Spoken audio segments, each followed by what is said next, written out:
Ainsi, des doses qui risquaient d'être détournées depuis leur site de production européen ont été identifiées grâce à notre mécanisme de contrôle des exportations.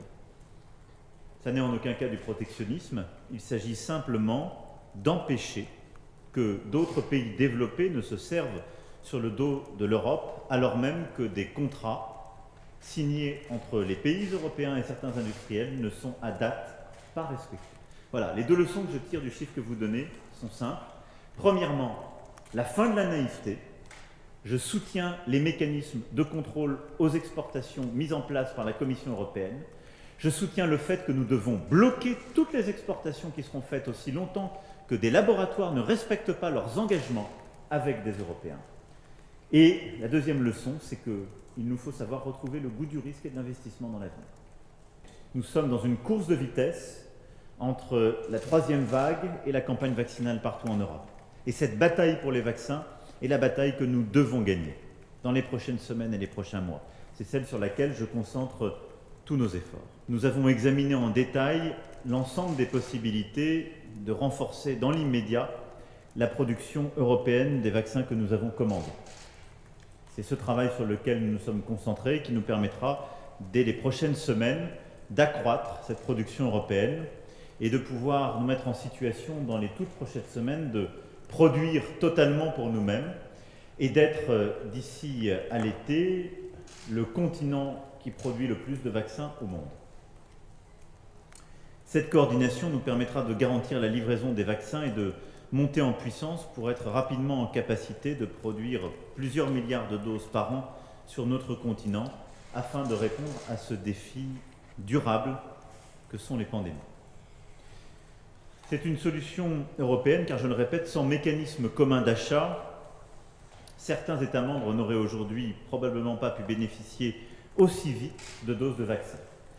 Et une campagne vaccinale dans tel ou tel pays de l'Union européenne n'aurait pas de sens ni d'efficacité, car nous aurions immédiatement, en quelque sorte, permis la réinfection de tout le continent par les quelques pays non vaccinés. Aujourd'hui, moi, je regarde la situation avec beaucoup de préoccupation, de vigilance. Nos urgences sont sous très forte pression, et donc dans les prochains jours et les prochaines semaines, on va continuer de faire quoi?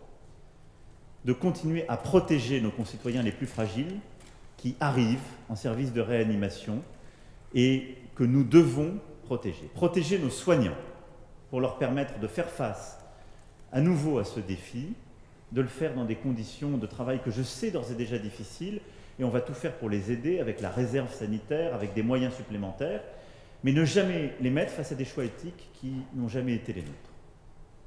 Ensuite, de continuer à faire en sorte de protéger les autres malades en France, en particulier celles et ceux qui ont des traitements lourds, mais aussi de prendre en compte ces autres dimensions que j'évoquais, c'est-à-dire la santé mentale, la fatigue qui existe dans le pays, la santé de nos jeunes, de nos enfants, la nécessité de les éduquer, de leur permettre d'être dans un cadre de développement, et puis aussi la situation économique et sociale du pays.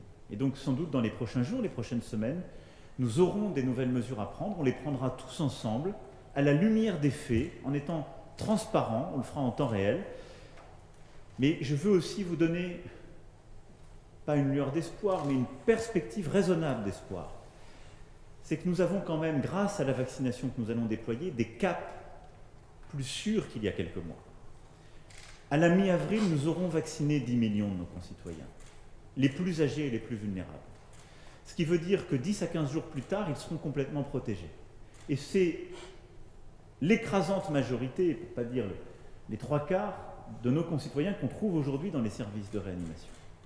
Ce qui veut dire qu'à partir vous le voyez, autour du 20 avril, on passera un premier cap grâce à la vaccination en termes de protection collective.